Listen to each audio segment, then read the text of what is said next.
Zhuge nimishqa Liu Bei tarafidan 3 qitim taklif qilingandan keyin, ya'ni 3-qitimda ondan uning ergashish qo'shildi. Nurg'un do'stlar deydi, oldingi 2 qitimda Zhuge sayohatga chiqib ketgan. Undaq emas. Yurak berib saqlayotgandan keyin filmning davom etgan. 3 podshohlarni ko'rgan hamma do'stlar bilamiz. Liu Bei'ninki 3 qitim Zhuge'ni taklif qilishi danglik bir hikoya. Endi nimishqa Zhuge 3 qitim taklif qilingandan keyin, anandan keyin taqdim tushib qo'shildi. Buningdagi birinchi sabab u Liu Bei'ninki irodasini sinab bakmoqchi.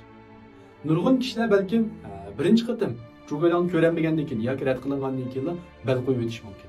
Ammo Liu Bei'ninki irodasi kuchli bo'lg'achqa, Zhuge'ni chuqur taklif qila oladiganligi ishonadigan bo'lg'achqa, keyin Zhuge'ni izlab kelib, demak Zhuge'ninki ishonchisiga erishdi.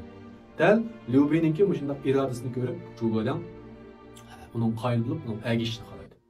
Ikkinchisi, agar Zhuge birinchi qadamda Liu Bei'ning taklifiga qo'shilib tushib ketsa, balkim inovat bo'lmasligi mumkin. Chunki Zhuge degan bir mushavir, iqtidorli kishi. Dal iqtidorli bo'lganligi uchun u hurmatlanishi ham yuqori o'rin qo'yilishi kerak. Demak, u o'zini qayta ko'rsatmaslik orqali o'zining inovatini yuqori ko'targan.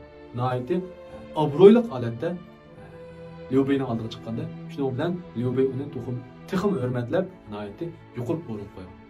Demak, shu holatlardan biz nima ko'rib olamiz degan vaqtda bir odamningki qadr-qimmatini birisi uning iqtidor belgilagan bo'lsa, yana birisi uningki shu qarshi tarafga bergan ta'siri ham shuningga yetkazgan inkos belgilaydi deyish bo'ldi.